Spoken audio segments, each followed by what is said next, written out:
Mount Logan. What's Mount Logan? Mount Logan is the highest mountain in Canada, yes. Hopefully some of you learned that tonight. It's an important mountain, the highest mountain in Canada. I think a few years ago they tried to change it to Mount Trudeau, but that got axed. Logan was a geographer, actually, in the 1900s, I think, that surveyed a lot of the Yukon. Mount McKinley is the highest mountain in North America, and that's in Alaska. Mount Logan is in southwest corner of the Yukon, about 10 miles from the Alaska border, in the St. Elias Range. Talk about big goals. A lot of us have big, hairy, audacious goals. This is not only a big goal, but it's a big mountain. It's not only a big mountain, but it's the biggest mountain in the world. That's right. It's not the highest, it's the biggest. It's the largest square chunk of rock in the world. It's about 25 miles in diameter, and it actually has 10 summits. There's people that climb it, and they think they got to the top, and they've climbed the wrong summit. Have you ever been chasing a goal as a team, and you find out, whoa, we're chasing the wrong thing. We've got to divert. They've had to divert. A few years back, I led an expedition of friends to this incredible mountain. Myself, Andrea, and Nicole. It was just 3 of us. This wasn't a team that I was leading for work, but it was a group of friends. Just 3 of us. It was kind of my idea, so I was kind of the designated team leader, but we were pretty equal right across the board. Flying in on a bush plane was one of the most incredible experiences. Flying over the Alaska, St. Elias Range, just mountains and glaciers as far as you can see. And then you're left alone on the glacier. This is equivalent to being maybe starting a new job and being shoved. Okay, you can do it. You've got it. This is your role. For some of you, this might have been like your first time public speaking. Someone's pushing you on the stage, and then you're out there, you feel alone. We were on the mountain, we felt alone. There was nobody for hundreds of miles. As we skied up the mountain, we had some incredible views, incredible vistas. One of the biggest challenges we had was crevasses and the ice fall. And we had to navigate our way through these ice falls. It took us 3 days to navigate through. You can picture it like being like a corn maze, one dead end after another. Some people have compared it to a office of cubicles on a Friday afternoon. You're trying to sneak through without the boss seeing you. And you want to go this way. Oh, dead end, he's coming. Dead. Many of you probably seen the movie Office Space. He's trying to duck out Friday without getting that call. We need you to come in on the weekend. You want to avoid those people. You want to avoid those places. Crevasses, we want to avoid. So we're tippy-toeing right through them. Right through. And we have bridges. You may have a bridge in your workplace that, whoa, this is my secret alleyway to get through. After 3 days of scouting the ice fall, we finally found a snow bridge that was going to connect us to the rest of the mountain. This is only halfway up. The 2 teams before us had already turned around because they couldn't find a way through. We were thrilled. We were the first team on the mountain that were going to go up high. A few more days, we traveled up high. As we got up towards the summit plateau, our final camp before we went to the summit, we were so excited to head off the next day to the summit. We got socked in. We got socked in. This is what I like to call living in the ping pong ball. Perhaps this is when you are in a project or with a team and you get stalled. You're waiting for something to happen. You're waiting for more funding. You're spinning your wheels. There's not really much to do. You know that goal is just waiting for you, but you're spinning your wheels. You're hanging out. You're kind of bored. I'm sure many of you would dream of the day you were bored at work, but it happens. Sometimes you're stalled out. We were so bored, in fact, we had to make our own deck of cards. Here we are, we've got Andrea and Nicole in the tent there, and we made a deck of cards out of our journal. Because we had books and we had some music, and we left all those things down low to keep our packs light for the high push to the high camp. So we didn't want to have, it was so cold in the tent, we didn't want to have any, we wanted to have everything we wanted to talk about wanted to be warm.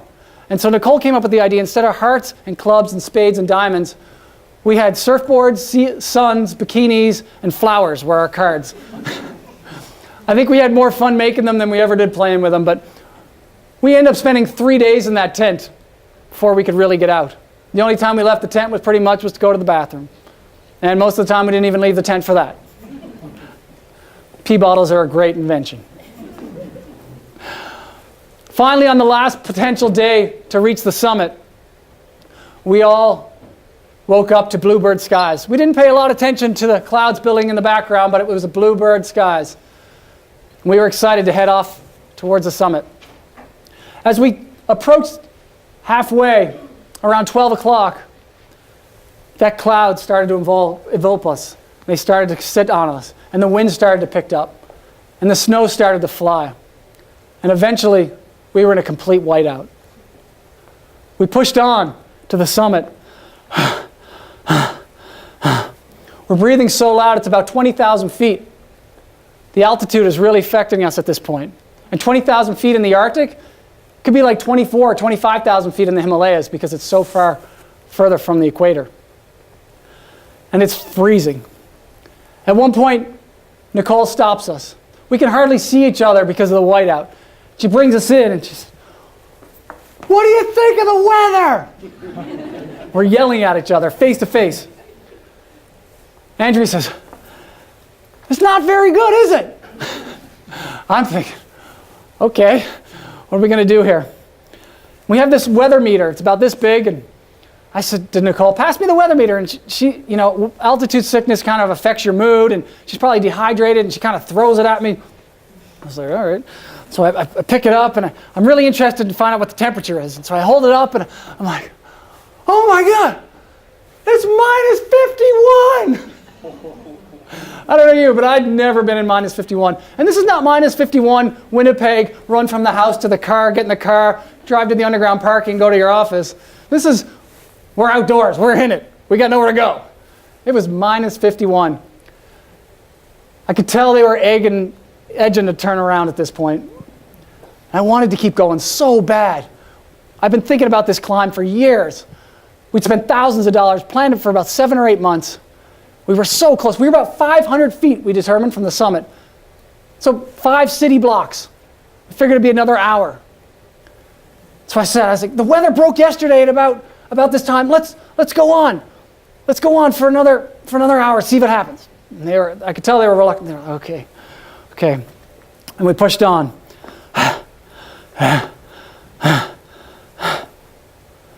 For 2 minutes. We pushed on for 2 minutes, and then, I don't know, calmer heads prevailed, something came over me, and I knew that there was a line, and I'd crossed it. I'd crossed that line. A line that we decided at the beginning of this expedition that we were not going to cross. If we got into a situation that we all agreed that was beyond our comfort level in terms of danger. You know, people say, don't go into risky situations. Well, we wouldn't have stepped on the mountain if we didn't want a risky situation. But there's a line for everybody. And we had crossed that line. Quickly we gathered up and I said, I think we should turn around. And they were like, yeah, this is actually tap your head. We use a lot of hand signals out there so we can minimize communication. They tapped their head. They were delighted at that point. They were disappointed, but at that point they were delighted to turn around. We had known our line and we didn't cross it very far. When we think about goals, we think about what we got to do to achieve our goals. What are we going to do? How are we going to get there? What are the steps involved?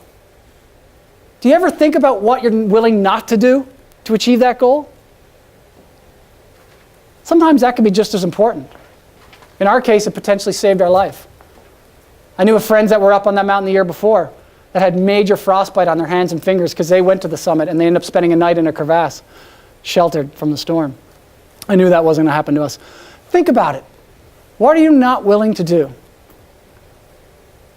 Sometimes it can be safety-wise. Sometimes it can be financial. Sometimes it can be environmental. Sometimes it can be personal.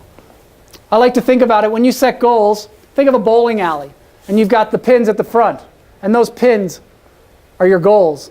And sure, you have smaller goals. The front pins you're going to pick off on the way to get to the top goal. But what don't you want to do if you're in the bowling alley and you're going towards your pins? You don't want to go in the gutter. Yeah. The gutter is your line. You don't want to cross that line. For us, we'd stepped over the line, but luckily we picked it up before we'd gotten too far. We have to remember our ultimate goals. What are your ultimate goals for your teams, for your leadership, for your families, for your children? Sure, we had a goal of climbing to the top of Canada, Mount Logan summit, but we had a bigger goal, to become home friends, better teammates, and obviously alive. The mountain's not going to go anywhere. The mountain's always going to be there. So in 2 days, we had to turn around. That was our last potential chance to go to the summit because of other commitments. We had to turn around. On the way picking us up, the pilot, I asked him if he could fly over the summit so we could see how close we got. So we couldn't really see anything at the time we turned around. We were camped right about here. We'd come up from this way. This is the summit right here, and we figured we were right about here. On this side of the mountain, there's a 10,000-foot cliff, and this here is another 10,000-foot cliff on this side if we had a misstep. Was it worth it to turn around? Yeah, you bet. Am I here to talk about it? Yeah, you bet. But you got to know your line. What's your line? Think of one goal that you have for this year. One big, hairy, audacious goal. What's one thing you're not willing to do to achieve it?